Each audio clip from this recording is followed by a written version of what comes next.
Betrayed. The fanatical-minded mullahs expected all young Iranian revolutionaries to immediately assimilate to Muhammad's 1400-year-old Bedouin culture, which promulgated the belief that all other groups had to disappear. They believed that their party was the only Islamic party to have the right to exist. Only the party of Allah, Hezbollah, will triumph, so the Quran says. And we were expected to motivate our own countrymen to fulfill the commands of Muhammad against our own people. We were unable to connect what we believed about Islam with the reality we saw unfolding around us, so we began to blame the mullahs for the violence and dissension. Without ever knowing true Islam, we called it perfect and blamed the mullahs when things began to sour. We proclaimed that they could not be real followers of our perfect Islam, and it was they who had corrupted its teachings. This blame game is still a big problem for Muslims, because they're quick to accuse other Muslims of fanaticism and terrorism without knowing that Islam itself promotes this very behavior, and it is this ignorance which causes violence and hostility between Islamic factions. We were revolutionaries, but our faith and minds were shaped by a royal culture that respected other beliefs and values.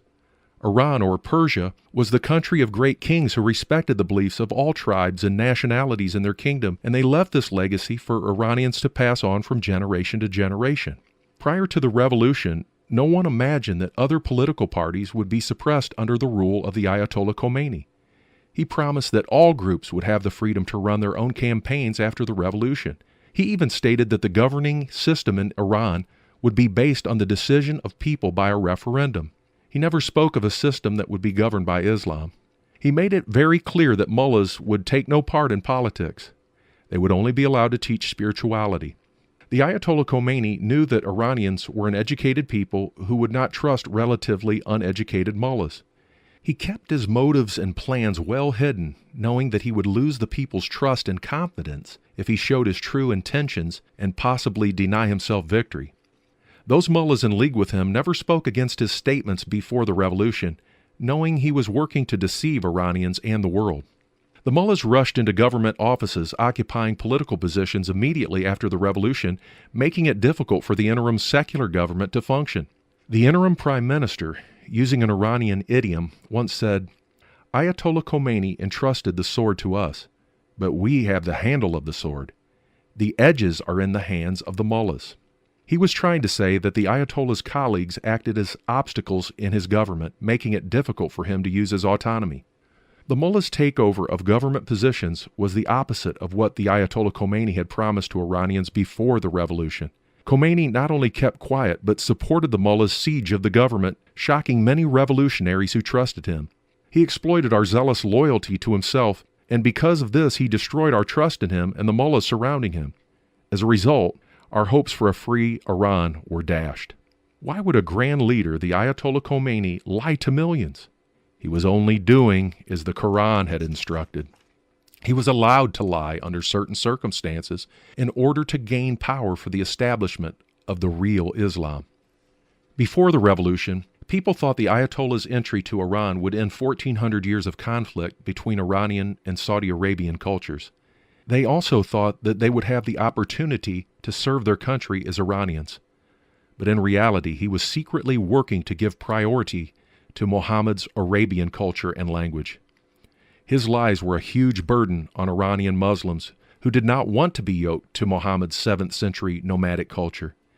In 1400 years of battle, the Iranian culture lost little to Arabian culture. Now the Ayatollah Khomeini, a righteous Muslim, came with the most deceptive principles of Islam to put an end to the remnants of Iranian culture. This became an issue of dispute among many Muslim revolutionaries. Was our priority to be Iranian first or Muslim first? Like many others, I was caught in this dualistic war, struggling with what would be my identity, Iranian or Arabian.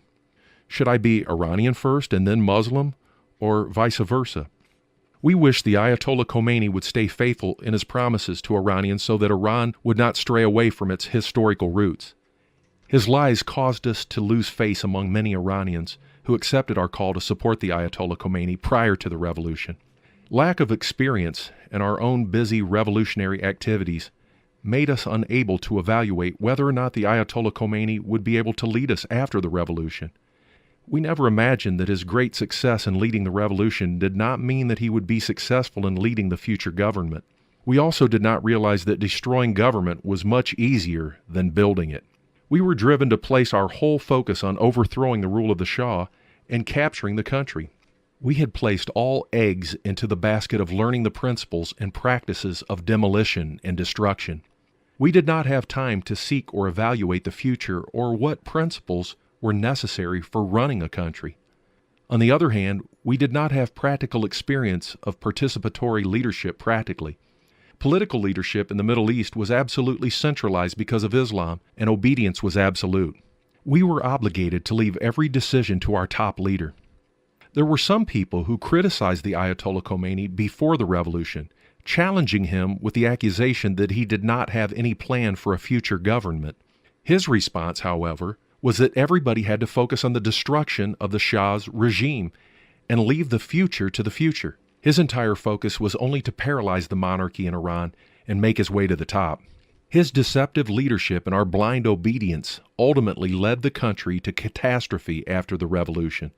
With the tensions and uncertainties facing us, I decided that it was best to bide my time before rushing to join a particular side. My desire to make an educated decision led me to attend meetings to strengthen my knowledge of Islam. The Ayatollah Dr. Morteza Motari was one of my favorite speakers, and my frequent attendance at his lectures gave me the opportunity to ask him for a solution to the tensions among Muslim leaders. Motari hated the tensions among leaders, as it was going to diminish the power of revolutionaries against Israel and the West. He said that Rafsanjani, Beheshti, and Khamenei were three of the most dangerous of all mullahs, and their intent was only to serve their thirst for power, and their ambition would subvert Iran's revolution. He also advised me to stay away from them. His advice confirmed my decision to hold off joining either side of the mullahs, even as tension between them grew daily. A public referendum was held to decide between a ruling system, a republican system, or some other form of government. Before the revolution, the Ayatollah Khomeini told the people of Iran that whatever they decided, he would bow to it. To the astonishment of many, he did not stay faithful to his promises yet again, but insisted on the establishment of the Islamic Republic of Iran rather than only the Republic of Iran. The addition of the word Islamic to the Republic of Iran meant that the country would be run under pure Islamic principles known as Sharia, which does not give rights to any other Islamic or non-Islamic groups. Rights were to be given to Hezbollah only, the militia of Khomeini. This would be at the cost of all other groups and result in bloodshed. Under the Sharia, every group thinks of itself as the only legitimate group of Allah and of others as illegitimate. Therefore, they must be destroyed. The history of these conflicts and bloodshed in Islam began immediately after the death of Muhammad, when his in-laws sparked the Sunni movement and his son-in-law the Shiite movement. Since that time, radical followers of these two schools of Islam have been slaughtering each other in the name of their faith. Now, the history of Islam would repeat itself with the rise of Khomeini, and the Islamic world was to witness bloodshed again.